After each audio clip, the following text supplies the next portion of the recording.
안녕하세요. 저는 얼마 전에 이혼하고 홀로서기를 하게 된 30대 초반의 평범한 여성이에요. 제 인생의 하나의 빛이라 생각했던 결혼 생활이 이렇게 허무하게 무너질 줄은 생각도 못했죠. 저는 어린 시절 극과 극의 삶을 살았어요. 고등학교 들어가기 전까지는 정말 제 인생 최악의 인생이라고 생각했어요. 그것도 이혼할 때에는 순위가 바뀔 뻔했죠. 저의 성장 과정은 그리 순탄하지 않았어요. 어머니와 아버지를 어린 나이에 잃었고 어린 시절에는 이모 밑에서 자랐죠. 아버지는 도박 중독이었고 무연고 처리될 뻔했어요. 그런 아버지가 죽고 나니 죽도록 아버지 빚만 갚던 어머니도 끈 떨어진 것처럼 의욕을 모두 잃더니 사고로 돌아가셨죠. 그랬기에 어린 시절 내도록 배를 골아야 했고 부재 중인 아버지와 바쁜 어머니를 그리워하며 정신적으로도 굶주려야 했어요. 그래서 저는 평범한 사람과 결혼하고 싶었어요. 그리고 가정을 이루는 것이 꿈이 된 사람이었어요. 저에게도 평범한 삶이 가능하다는 것을 믿고 싶었거든요. 그래서 남편과 결혼을 결심했어요. 그러나 그 결심은 시모와 둘이서 만난 자리에서 와르르 무너졌어요. 사실 시모를 본 건 그날이 두 번째였어요. 첫 번째 날에 남편과 함께 봤을 때는 분위기가 꽤 좋았던 걸로 기억하거든요. 그런데 둘이서 만나니 시모의 본심이 드러났죠. 나는 우리 아들 너처럼 부모 없이 자란 애한테 보내기 싫어. 생각 좀 해봐. 내가 우리 아들한테 얼마나 좋은 것만 해줬는지 아니? 우리 아들이 너 좋아하는 거 알면 너도 눈치껏 빠져줬어야 하는 거 아니냐고. 부모 없이 힘들게 큰 건 알겠는데 연애는 너랑 수준 비슷한 남자랑 해야지. 쥐뿔도 없는 게 우리 아들을 꼬드겨? 시모가 저를 너무 마음에 안 들어 했어요. 저도 화가 나는 마음에 목소리를 높였죠. 제가 부모가 없는 게 천만 다행이네요. 아주머니 같은 부모가 있었다면 얼마나 부끄러웠겠어요? 부모 없어도 이모가 저 열심히 키워주셨고 대학까지 보내줬어요. 저한테는 이모가 부모고 언니예요. 함부로 저희 집 욕하지 마시라고요. 요 맹랑한 게 어디서 어른 보고 소리나 질러? 네가 이러니까 부모 없다고 사람들이 뭐라 하는 거지. 이래서 가정교육이 중요한 거고 이래서 부모 밑에서 사랑받고 크는 게 중요한 거야. 당장 우리 아들이랑 헤어져. 나는 너희 사이 인정 못한다. 저는 꽥 소리를 지르고 나와 남편과 한바탕 싸웠어요. 그렇게 헤어지려고 생각하던 중에 제가 임신을 했다는 걸 알아차렸어요. 저는 정상적인 가정을 가지고 싶었고 아이에게서 아빠를 빼앗고 싶은 마음은 없었어요. 그래서 남편에게 말했죠.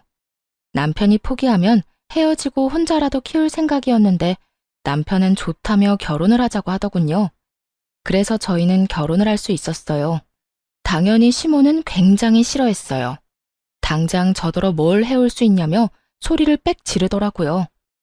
저는 이 우울한 상황에서 이모와 상담을 했어요. 아이가 생겨 결혼하려는데 시모가 반대한다고 말이죠. 그런데 이모가 의외의 말을 하더라고요.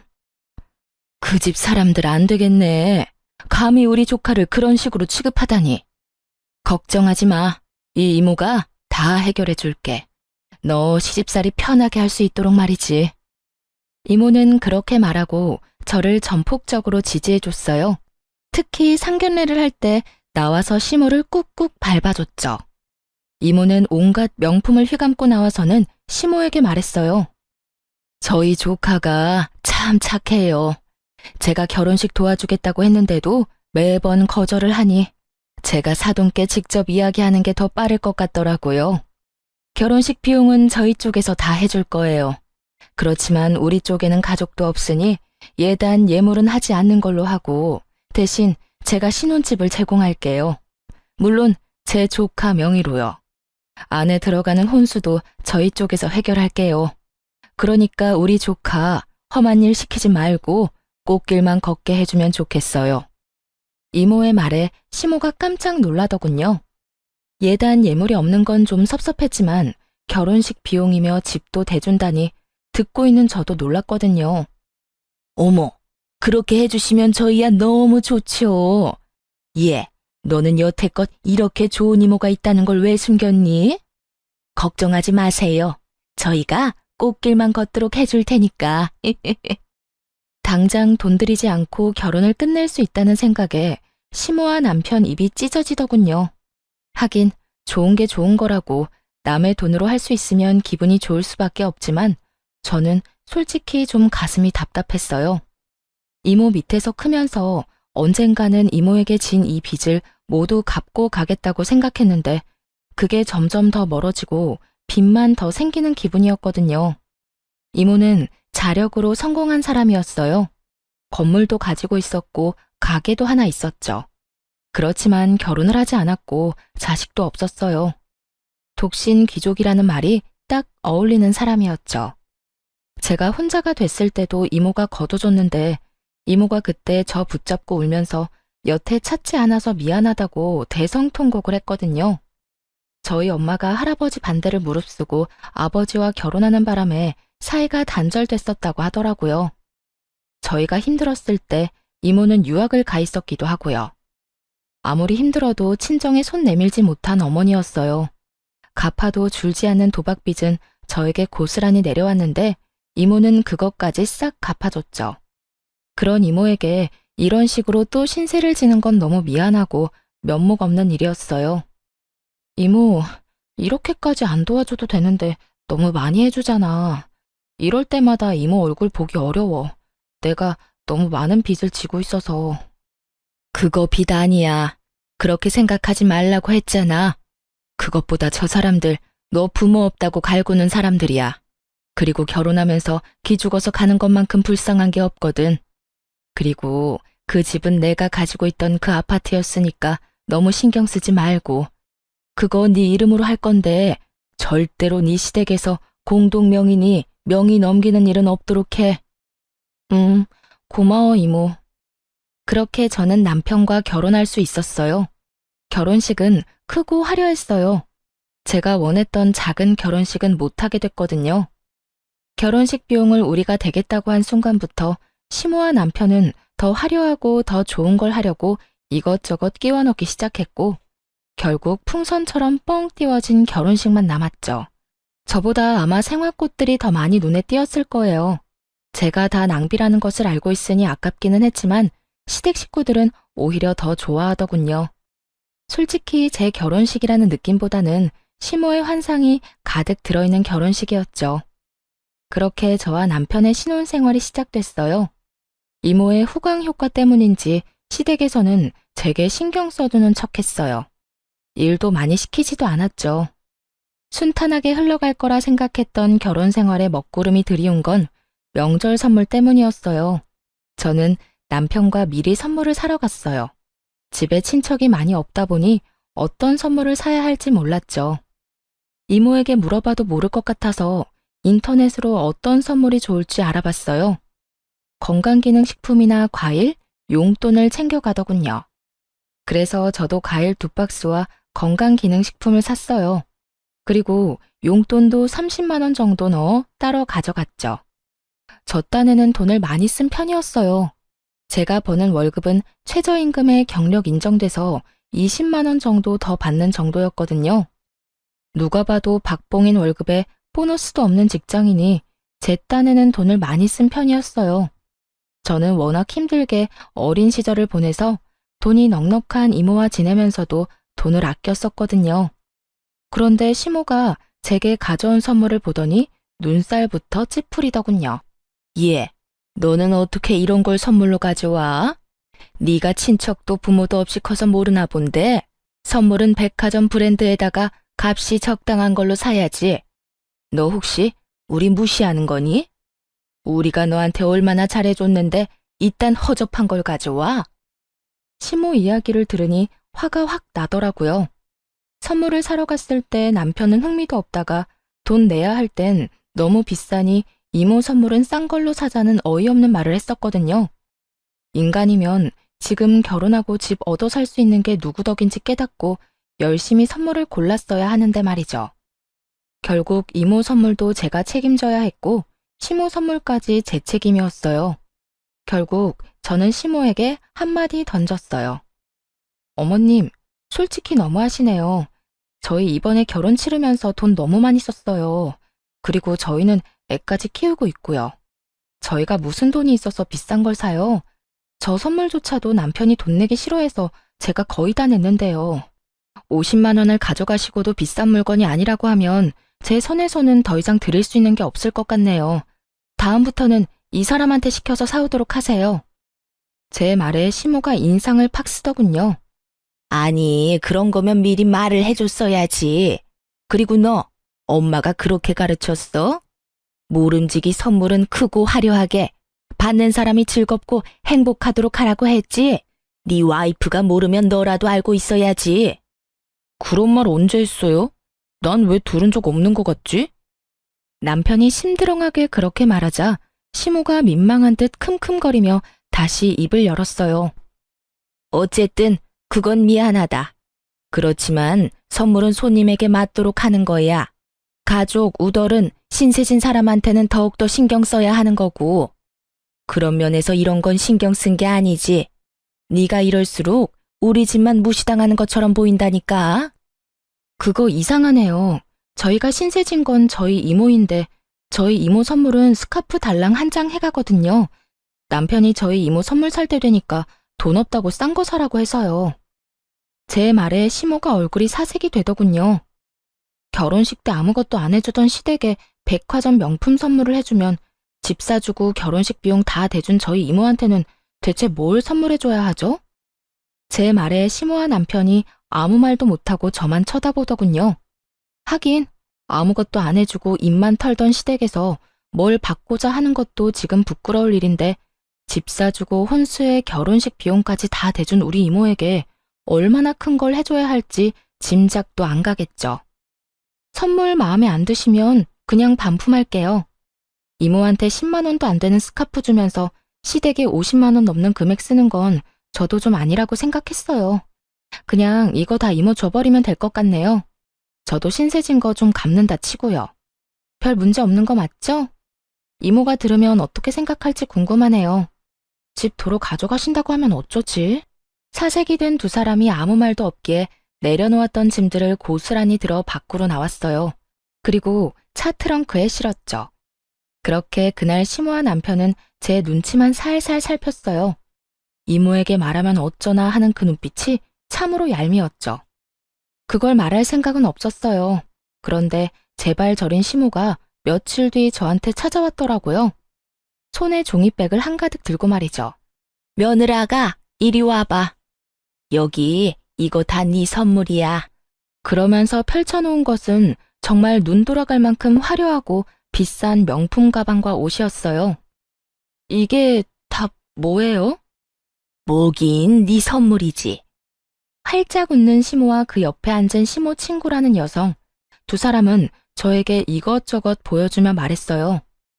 저번에 네 이야기 듣고 나니 그런 생각이 들었어. 우리가 너한테 해준 게 없긴 하구나 하고. 내가 이 친구랑 명품만 좀 떼와서 판매하거든. 너는 우리 가족이고 신세도 많이 졌으니 내가 이거 선물로 주마. 대신에 50만 원만 좀 빌려줄래? 이 친구도 내가 좀 무리를 해서 선물 가져오는 바람에 통장이 텅텅 비었어. 이 친구 여기까지 고생해서 왔는데 돈 한 푼 안 쥐어서 보낼 수 없잖니? 그렇게 말하며 시모가 제게 돈을 빌려달라고 하더군요. 저는 시모가 늘어놓은 명품들을 보고 깜짝 놀랐어요. 누가 봐도 아는 명품 브랜드의 가방과 옷이 널려 있으니 저도 당황할 수밖에요. 제 평생 한 번도 사본 적도 없고 관심 가져본 적도 없는 물건들이라 놀랐어요.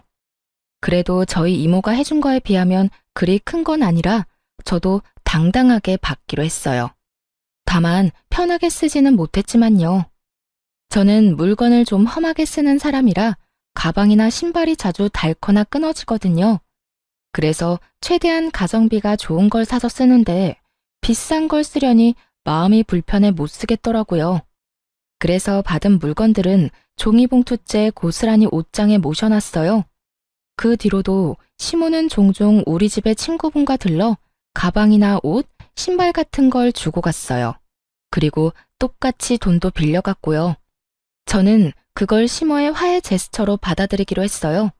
저한테 미안하고 이모에게 볼 낯이 없으니 이런 비싼 걸 저한테 선물해 주는가 보다 싶었죠. 그래서 기분이 꽤 좋았어요. 그런데 그 기분은 결혼한 지 5년도 채 안 돼서 산산조각 났어요. 이야기의 발단은 저의 퇴사 소식이었죠. 여보, 나 회사 퇴사하고 다른 거 하고 싶은데 괜찮을까? 저는 당시의 회사 생활에 큰 회의감을 느끼고 있었어요. 쥐꼬리만한 월급에 적성도 맞지 않는 일까지 이모에게서 독립하겠다는 조급함 때문에 들어간 첫 직장이 저와 전혀 맞지 않았거든요. 그럼 나와서 뭐 하려고? 생각해둔 건 있어? 당연히 있지. 나 사실 1년 전부터 내일 공부하고 있었어. 더 일찍 시작하려고 했는데 애가 있어서 늦게 시작했지만 그래도 재미있고 적성에도 잘 맞는 것 같아서. 어떻게 할까? 그래, 그럼 해봐. 재미있겠네. 근데 너 퇴사하면 퇴직금 나오는 거야? 응, 당연히 퇴직금 나오지. 그래? 그럼 열심히 해봐. 우리 엄마도 그런 거 좋아하니까 환심사기 딱 좋을걸?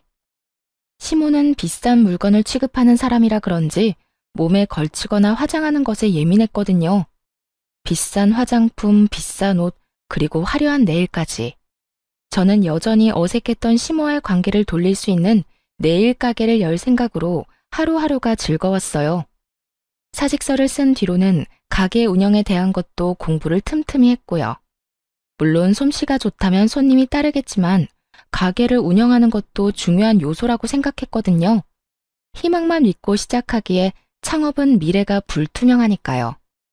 그렇게 바쁘게 지내는데 남편도 덩달아 바쁘더군요. 남편의 출장이 잡혔거든요. 6박 7일 동안 자리를 비워야 하니 짐 챙길 것이 많았겠죠. 그런데 하나부터 열까지 다 새로 사는 거예요. 집에 있는데 디자인이 예쁘지 않고 오래됐다는 이유로 신상에 비싼 것만 사니 당황스럽더라고요. 게다가 출장 때 필요한 건지 평소에 필요한 건지 옷과 운동화도 사드리고요. 저 마지막 퇴사하는 날까지 남편은 열심히 돈을 썼어요. 퇴근하고 집에 돌아오면 남편 택배가 쌓여 있는 건 거의 매일 보는 일상과도 같았어요. 여보, 무슨 물건을 이렇게 많이 사? 6박 7일이 아니라 한 달 가는 거야? 그리고 하나만 사면 될 걸 뭐하러 여러 개를 사? 남편의 구매 목록은 특이했어요. 미니 선풍기도 팔토시도 목 선풍기도 모두 4개씩 사더군요. 남편이 태연스레 이유를 설명해줬어요. 같이 가는 팀원들이 모두 4명이거든. 이번에 내가 총무 맡게 돼서 준비물까지 싹 다 준비하게 됐어. 그렇게 말하니 자기 돈이 아니라서 열심히 썼구나 싶었어요. 자기 돈으로 낭비하는 것도 아니니 더 이상 별말 하지는 않았어요. 그렇게 남편이 여행을 떠나고 저는 본격적으로 가게를 차리기 위해 준비를 시작했어요. 괜찮은 상가도 둘러보고 상권도 보면서 시간을 보냈죠. 그리고 7일이 지나고 남편이 돌아왔어요. 오랜만에 집에 온 남편을 위해서 맛있는 음식을 만들어 기다리고 있었던 저였지만 남편은 그런 저를 두고 미안해하며 나갔어요. 약속이 생겼다며 캐리어도 가져온 그대로 놔두고 말이죠. 한숨을 쉬고 캐리어라도 정리해줘야겠다 싶었어요. 비밀번호야. 남편이 항상 쓰던 비밀번호가 있어서 그걸 눌러 캐리어를 열었죠. 그런데 그 안에 들어있는 물건들 중에 명백하게 출장과 관계가 없는 것들이 있었어요. 외국 돈, 그리고 여행 일정표요. 일을 하러 갔다는 출장이었어요. 만약 여행 일정이 있더라도 하루 이틀이었을 거예요. 그런데 그 일정표에 적힌 모든 게 관광 일정이더군요. 아침밥 먹고 저녁밥 먹을 때까지 모조리 관광이었어요. 처음에는 남편이 바람을 피나 생각했어요. 그렇잖아요. 6박 7일 외국 여행 떠나는데 저한테 숨길 이유가 뭐죠? 그런데 이상한 게 있었어요. 남편이 여행 전 샀던 목 선풍기와 팔토시가 딱 4개씩 남편 캐리어에 실려 있었어요. 그렇다면 4명이서 간 건데 또 다른 불륜 커플이 있었나 싶었죠. 화가 머리끝까지 나서 남편이 들어오길 기다렸어요. 늦는다는 문자가 왔지만 아랑곳하지 않고 기다렸어요. 그리고 더 이상 졸리지도 않았고요. 밤 10시, 11시 시간이 지날수록 어째서인지 더 말똥말똥해지더군요. 나 왔어. 뭐야? 왜 안 자고 여태 깨 있어? 할 말이 있어서 기다렸지. 당신 이번 출장 진짜 출장이었어? 내가 당신 캐리어에서 이런 거 발견했는데 이건 출장이랑 관련 없지 않아? 국내로 잠깐 갔다 온다며. 근데 이거 뭔데? 너 혹시 바람 피니? 저는 남편이 볼 수 있도록 여행 일정표와 외국 돈을 툭 던졌어요. 그걸 보던 남편 얼굴이 잿빛이 되더군요. 말도 제대로 못하면서 말이죠. 그게 바람은 진짜 아니야. 바람은 아닌데. 아우, 진짜. 그럼 뭔데? 불륜 커플끼리 여행 갔다 온 거 아니냐고. 아니야. 나 우리 식구들이랑 여행 갔다 왔어. 외국에 6박 7일로. 순간 말이 턱 막혔어요. 당연히 외도일 거라고 생각하고 마음속에서 쌍욕을 준비하고 있었는데 머리가 하얘졌죠. 저 빼고 시댁 식구들끼리 여행을 갔다는 것 자체가 정말 기분이 더 더러웠거든요. 지금 나랑 우리 애 빼놓고 해외여행을 갔다고 그랬어? 왜? 이유가 뭔데? 왜 우리만 쏙 빼놓고 가? 당신이랑 애한테 쓸 만큼 돈이 없어서 그랬지. 당신이 가게 열 거라는 말만 안 했어도 우리도 다 데려가려고 그랬다고. 근데 엄마가 돈도 없고 당신 가면 분위기만 흐린다고 해서. 이게 무슨 개소리인지요. 저는 제가 잘못 들은 줄 알았어요. 넌 그거에 동의했고? 그럼 어떡해. 나도 유럽 한번 가보고 싶었는데 이 기회에 못 가면 손해잖아. 당신하고는 나중에 다시 가려고 했어. 정말이야. 다만 우리 가족들끼리 갈 때는 좀 더 저렴하게. 너 지금 성긋니? 아니면 나 가족 없다고 지금 여기서 무시하는 거야? 너는 가족이랑 하하호호 해외여행 다녀오고 나는 여행 갈 가족도 없으니까 애랑 같이 처박아 놓으니까 좋아? 그래서 재밌게 잘 놀다 왔어? 네가 날 마누라로 생각했으면 그딴 짓은 안 했겠지. 너 도대체 뭐 하는 새끼야? 날 뭐라고 생각하는 거야? 넌 네 새끼도 버리는 인간이야? 여보, 진정해. 나 진짜 그런 의도로 그런 거 아니라고. 내가 언제 애를 버려. 신경을 안 쓰는 게 버리는 거랑 뭐가 달라. 쩔쩔매는 남편에게 한마디 퍼부어주려다 갑자기 그런 생각이 언뜻 떠올랐어요. 너 돈은? 무슨 돈으로 갔어? 너 여행 가기 전에 돈 엄청 썼잖아. 그럼 그거 다 네 돈으로 산 거잖아. 항상 돈 없다고 빌빌대던 남편놈에게 대체 무슨 돈이 있어 그렇게 펑펑 돈을 썼는지 이해가 안 가더군요. 설마 시모가 빌려줬나? 하는 생각도 들었어요. 그것도 아니면 나 몰래 비상금이라도 드러났나 싶었거든요. 그런데 최악의 말을 꺼내더군요.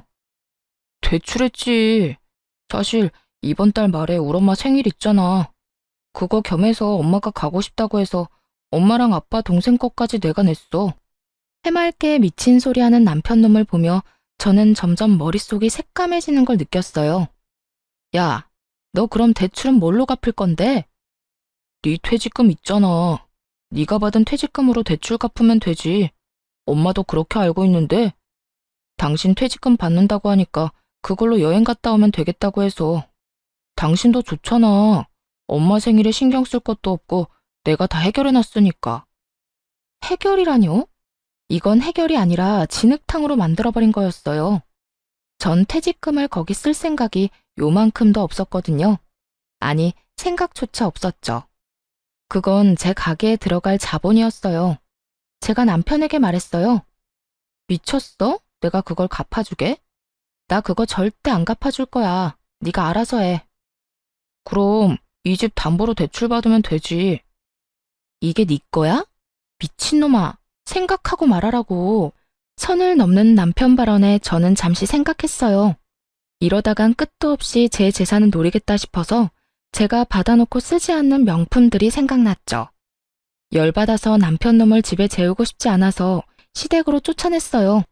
그리고 다음날 오전에 전당포가 문 여는 시간에 맞춰 제가 시모에게 받은 명품들을 모조리 들고 갔어요. 그리고 그걸 맡기고 대출을 받으려고 했어요. 솔직히 팔아버릴 생각으로 맡기려고 했거든요. 그런데 전당포에서 저를 한심한 눈으로 보더니 이상한 말을 하더라고요. 아가씨, 이거 다 가짜예요, 짝퉁. 이런 거 가져와서 맡기면 안 되지. 아무리 그래도 상도덕이 있는데. 네? 그게 다 가짜예요? 네, A급도 있긴 한데 대다수가 B급이고 겉만 번드르르한 가짜네요. 레플리카는 전당포에서 안 받아요. 저는 머릿속에 불이 타오르는 감각을 느낄 정도로 화가 났어요. 그걸 주면서 시모가 생색이란 생색은 다 낸 건 물론이고 이걸 주는 걸 빌미로 돈을 요구한 적도 많았거든요. 그런 주제에 짝퉁을 저한테 들이밀었다니 그래놓고 자기들끼리 대출받아서 여행 가더니 그 대출까지 저더러 갚으라는 게 미친놈들 생각이지 제정신 박힌 인간들 생각이겠어요? 그제야 정신이 돌아오더라고요. 내가 왜 여기서 남편 빚 갚아주려고 짝퉁 가방 팔러 왔나 하는 자괴감이요. 내가 이런 삶을 살려고 결혼을 하려던 건 아니었는데 그래서 저는 그 짝퉁을 고이 모셔서 집으로 데리고 왔어요. 조만간 쓸 곳이 생길지도 모르니까요. 그리고 남편을 집으로 불러 말했어요. 나 당신이랑 더 이상 같이 못 살겠어. 우리 이혼하자. 뭐? 아니야. 나는 안 해. 절대로 안 해. 당신이랑 이혼하면 내 대출은 누가 갚아주는데. 그리고 우리가 당신한테 못해준 게 뭐야? 여태껏 이렇게 잘해줬는데 헤어지자고? 위자료 생각하고 하는 이야기야? 멍청한 인간처럼 보이던 남편놈이 이혼하자는 말에 나를 세우며 위자료를 운운하더군요. 그럼 내가 너랑 왜 살아? 가족여행 갈 때 빼놓고 가고 나한테 상의도 없이 대출받아서 시댁 사람들한테 다 쓰고 나더러 대출 갚아달라고 요구하는 남자랑 네가 빌렸으면 네가 갚아. 나한테 빨대 꽂지 말고. 뭐? 빨대? 너 말 다 했어? 가족끼리 갔다 올 수도 있지. 그럼 너도 다녀와. 내가 보내준다니까. 그럼 돈 내놓던지. 네가 돈 주면 갔다 올게. 내 돈으로 여행 갈 생각 없거든? 뭔 헛소리야. 왜 내 돈으로 네가 여행을 가는데? 그럼 넌 네가 여행 갔다 온 경비 왜 나더러 내라는 건데. 그거랑 똑같은 말이거든? 돈 절대 못 주니까 이혼해. 와, 너 진짜 대단하다. 어떻게 한 번을 안 봐줘? 내가 매번 이랬어? 우리 집이 매번 이랬냐고. 한 번 놀다 온 거 가지고 되게 뭐라 하네. 속으로 꺼내고 싶은 말이 많았지만 참았어요. 네 엄마 짝퉁 줬다더라 하고 소리치고 싶었거든요. 그런데 끝까지 참았어요. 그건 비상시에 요긴하게 쓰일 물건들이었으니까요. 제가 한치의 물러섬도 없이 이혼을 요구하고 그 다음날 이혼 서류를 가져와 건네자 남편이 슬슬 당황하기 시작했어요. 제가 한 말이 그냥 홧김에 한 말인 줄 알았나 보더라고요. 여보, 내가 좀 잘못한 것 같기는 해. 그치만 이건 좀 너무하지. 아무리 그래도 이혼이라니. 우리가 얼마나 어렵게 결혼했는데 안 그래? 그러니까 그렇게 어렵게 결혼한 내 인생이 지옥으로 가고 있다는 걸 깨달았으니 당신 같으면 기분이 어떻겠어? 지옥이라는 말에 남편놈 얼굴도 일그러지더라고요. 지옥? 여행 간 게 그렇게 아쉽고 원통했으면 나랑 가면 되잖아. 한 번 더 갔다 오면 되지. 여행? 그것 때문에 화난 거 아닌데? 네 말대로 여행, 나 혼자 호화롭게 다녀오면 그만이지. 근데 넌 건드려서는 안 될 걸 건드렸어. 내 퇴직금 이야기는 꺼내지 말았어야지. 그거 내 사업 미천이거든? 네가 가져가려고 한 건 단순한 돈이 아니라 내 미래야. 그런 너하고 무슨 결혼 생활을 어떻게 이어가? 틈만 나면 내 인생 말아먹으려는 게 눈에 보이는데. 남편이 제 말에 아무 말도 못하고 입술을 잘근잘근 깨물더니 밖으로 나가버렸어요. 저는 남편이 나간 것을 보고 바로 흥신소에 연락했어요. 저희 시모 뒤 좀 캐달라고 말이죠. 그리고 며칠 뒤 저희의 이혼 소식을 남편에게 전해들은 시모가 저희 집으로 찾아왔어요. 이혼이라니? 갑자기 이게 다 무슨 일이야? 너 왜 갑자기 말을 바꾸니? 이 결혼 네가 원해서 하자고 한 거야. 그런데 이렇게 쉽게 뒤집는다고? 결혼이 장난인 줄 알아? 장난이 아니니까 이혼하자는 거예요. 넷이서 룰루랄라 외국 여행 갔다 오셨죠? 그런데 당신 아들이 나한테 뭐라고 한지 알아요? 내 퇴직금으로 당신들 여행 경비 대출 받은 거 나더러 갚아달라고 했어요. 내가 왜요? 내가 그 여행에 1분도 함께하지 않았는데 내가 왜 그딴 호구짓 하고 있어야 하냐고요. 호구짓? 너 우리가 그렇게 잘해줬는데 이딴 식으로 말하면 안 되지. 이혼? 이혼하고 싶으면 해. 그런데 우리는 절대로 너 용서 못하거든. 이 이혼 너한테 100% 원인 있는 거니까 갈 거면 이 집 내놓고 가든지 아니면 그에 준하는 위자료 내놓고 가든지 둘 중에 하나는 내놓고 가. 이모한테 말해서 달라고 하면 줄 거잖아. 안 그래? 역시 원하는 건 이 집, 그리고 돈이었더라고요. 이 집의 명의는 결혼 기간 중에 저로 바뀌었거든요.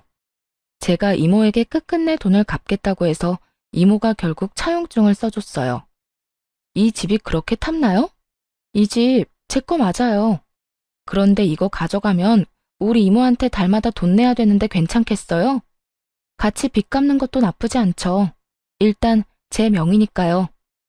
그제야 차용증을 보고 살짝 놀란 시모가 저를 흘겨보며 그러더군요. 왜 가족끼리 차용증을 써? 이거 거짓말 아니야? 그리고 네가 힘들면 이모가 도와줄 거잖아. 설마 그렇게 잘해줬는데 너 이혼할 때 돈 안 내줄까 봐? 차용증은 진짜였지만 이모와 제 관계가 워낙 돈독했으니 그것만 믿고 있는 게 분명해 보였어요. 그래서 저는 한 가지 더 던졌죠. 어머님, 이모와 제가 친하다 해도 조카와 이모 관계예요. 평생 모은 재산을 생판 남한테 준다고요? 요새 저희 이모 저랑 만나주지도 않아요. 새로 사귄 남자친구한테 빠져서요. 그런데 뭐요? 저를 도와줘요? 염치가 있고 정신이 똑바로 박혔으면 결혼식 때 도와준 걸로 끝이라고요, 끝. 누가 그 이상 도와줘요? 상식적으로 생각해요, 상식적으로. 그리고 때마침 이모가 전화가 왔어요. 물론 사전에 이미 이야기가 됐었고 제가 먼저 통화 버튼을 눌렀다가 끊으면 이모가 전화해 주기로 했죠. 보세요. 저희 이모 전화 왔네요. 무슨 말할 건지 들어볼래요? 전 일부러 스피커폰으로 켰어요. 이모 나야. 무슨 일로 전화했어? 너 돈 안 줄 거야? 그 집 너한테 준 거 아니고 판 거야. 돈을 빌려갔다고 차용증까지 썼으면 매달 갚아야지. 미안해 이모. 퇴직금 나오면 금방 넣을게. 요즘에 잘 지내? 잘 지내고 말고. 얼마 전에 좀 이르긴 하지만 유언장도 썼어.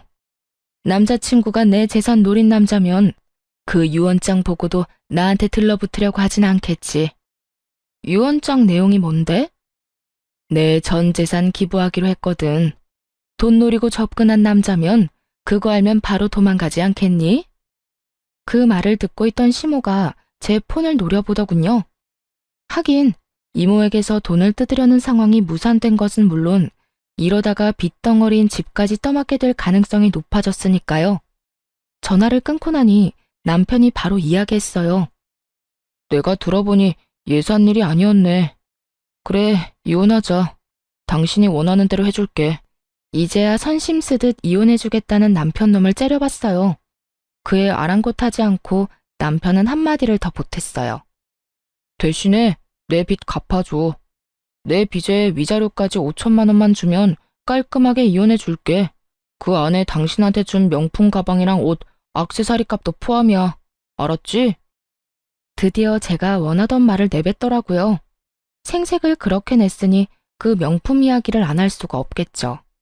최대한 많이 부풀려야 저한테서 많이 뜯어낼 수 있을 테니까요. 그래서 일부러 여태껏 그 짝퉁 이야기는 꺼내지도 않았거든요. 저는 그 예쁜 쓰레기 폭탄을 시모에게 돌려줄 생각이었어요. 곱게 포장해서. 그 이야기는 변호사 만나서 하는 게 어떨까?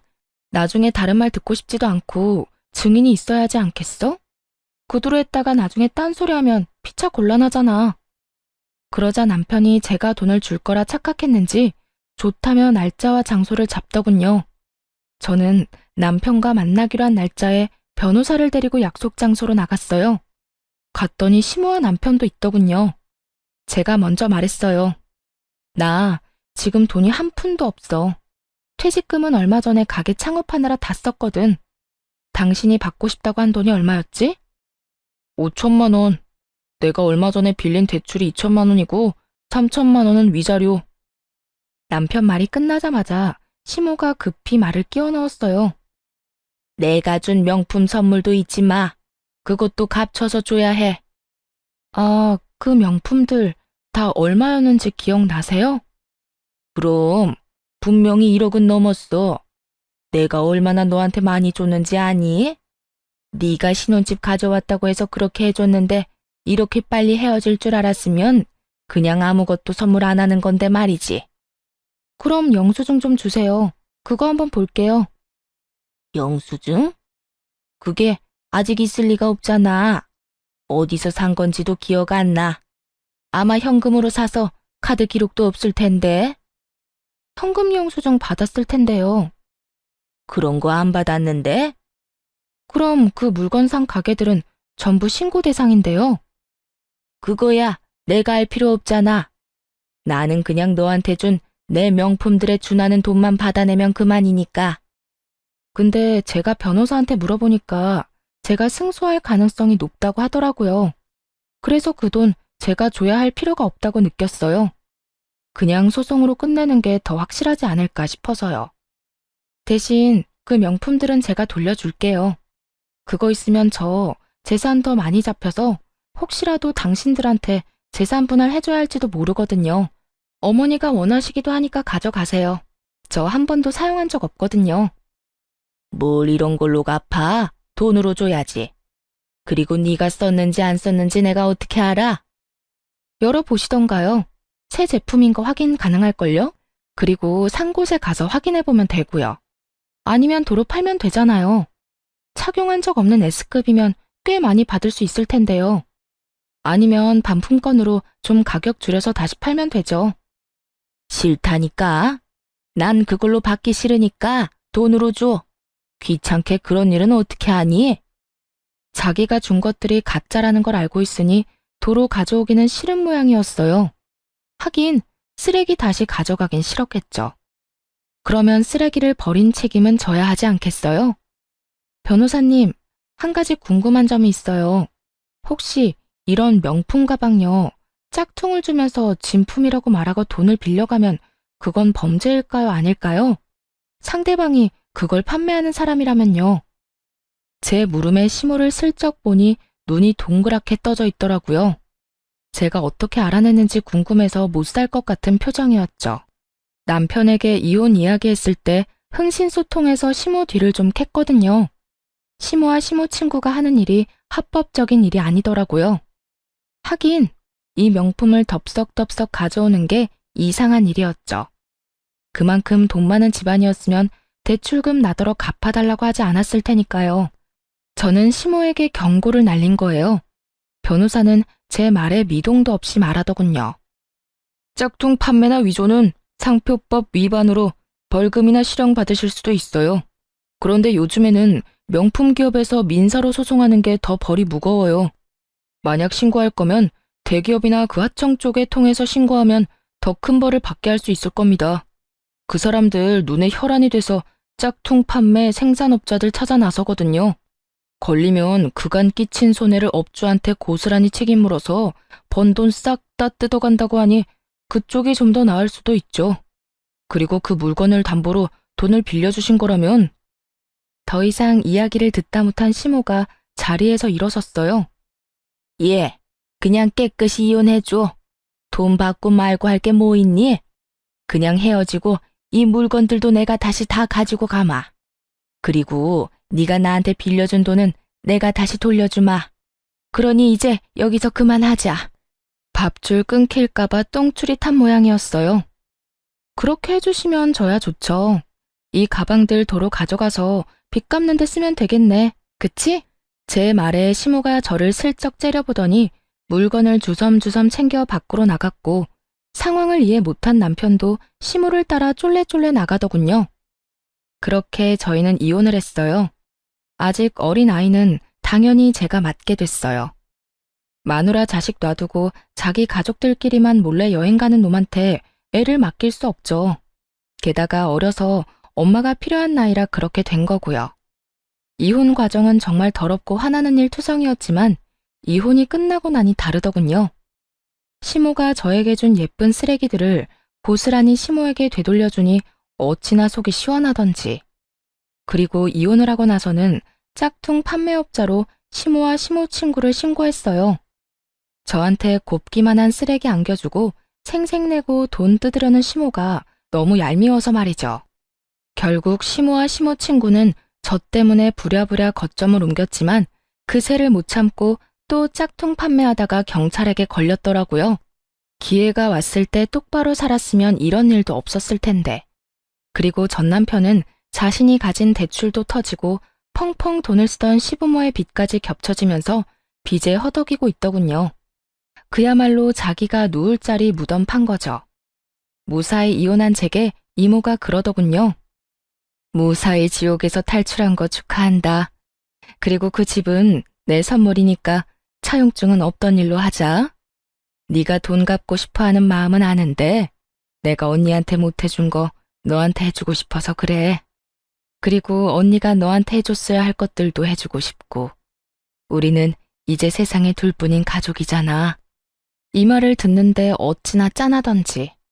그렇게 저는 빚 없이 온전히 신혼집을 지켜냈어요. 그런데 나중에 남편이 어떻게 알았는지 저희 집에 찾아와 고성을 지르며 난리를 쳤어요. 너 일부러 그랬지? 이모랑 너랑 사이 틀어졌다면서 우리한테 속이고 너 혼자 이거 다 처먹으려고 그런 거잖아. 나 이거 그냥은 못 넘어가. 무조건 소송할 거고 이 집 받아낼 거야. 내가 지금 당신 때문에 무슨 꼴 난 줄 알아?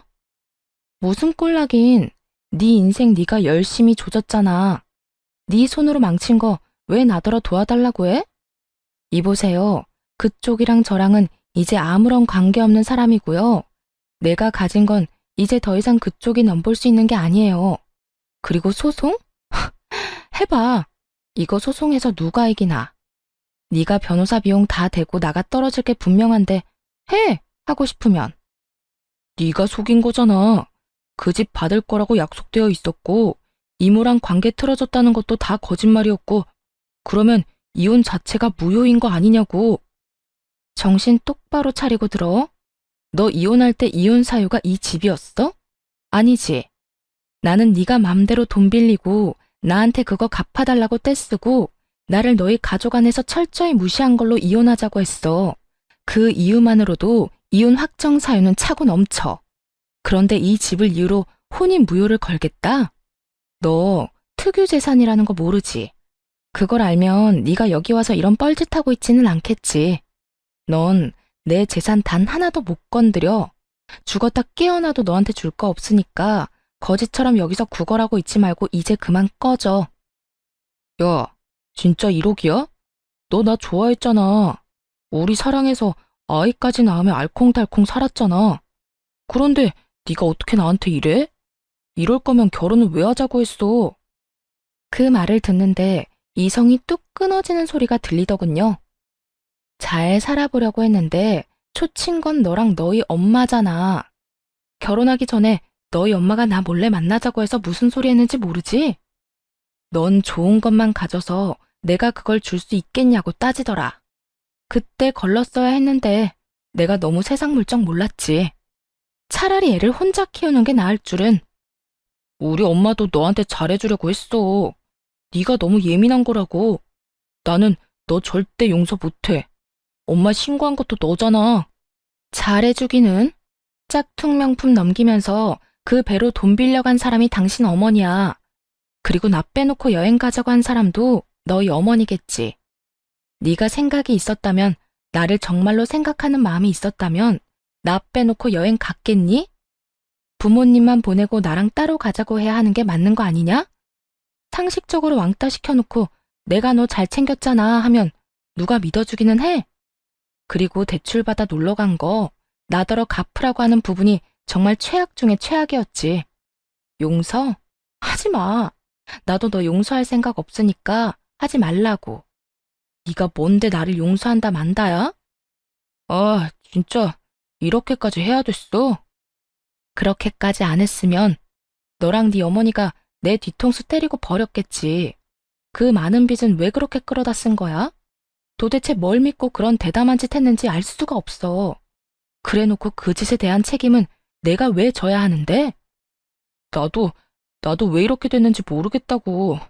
당신한테 돈이 있잖아. 당신 이모 어차피 핏줄이 너뿐이라며. 그러면 그 사람 죽을 때 그거 다 당신 재산 되는데 그것 때문에 엄마가 많이 빌려 쓴 것 같더라고. 결국은 모든 게 돈이었어요. 참 뻔뻔한 거지 멍청한 건지 이모가 만에 하나 재산을 물려주더라도 그건 제 몫이죠. 그런 저를 이렇게 괴롭게 만들어 놓고 제가 그 돈을 뱉어놓을 거라는 생각은 무슨 머리로 한 건지 모르겠어요. 가짜 명품으로 구슬릴 생각이었는데 그것도 참 웃긴 일이었고요. 너랑 너희 가족은 내가 돈으로 보였겠네. 그러니까 앞으로 나 찾지 마. 내 인생에서 너 볼 일은 오늘로 끝났으니까. 아무 말도 못하고 돌아간 전 남편 놈을 보며 진짜 더 열받았던 건 우리 아이에 대한 이야기가 조금도 나오지 않았다는 점이었어요. 이제라도 애 걸고 넘어지면 곤란하니 저도 대화할 때 최대한 아이 이야기는 하지 않았지만 그래도 짜증나는 건 어쩔 수 없더라고요. 지 엄마는 그렇게 챙기면서 저랑 아이는 생각도 안 하다니. 참 이기적이고 못된 전 남편이다 싶어요. 나중에 들리는 소문에는 빚이 너무 많아져서 월급으로 갚지를 못해서 일을 그만뒀다고 하더라고요. 그만두면서 나온 퇴직금으로 그 빚 어느 정도 갚고 나머지는 택배 알바하면서 갚고 있다는 말 들었어요. 시모와 남편이 빚을 지게 된 원인은 제가 가진 집과 이모의 재력 때문이었더라고요. 그게 언젠가는 제 소유가 된다고 착각을 했는지 아주 흥청망청 써댔더라고요. 저는 아이와 둘이서 잘 지내고 있어요. 새로운 네일샵은 이모네 건물 1층에 열게 됐고 결국은 또 이모의 도움을 받게 됐어요. 저도 이모처럼 앞으로는 혼자 살 생각이에요. 아이도 있겠다. 차라리 남편 없이 혼자 사는 편이 마음이라도 편할 것 같더라고요. 글을 쓰다 보니 길어졌네요. 긴 글 읽어주셔서 감사합니다.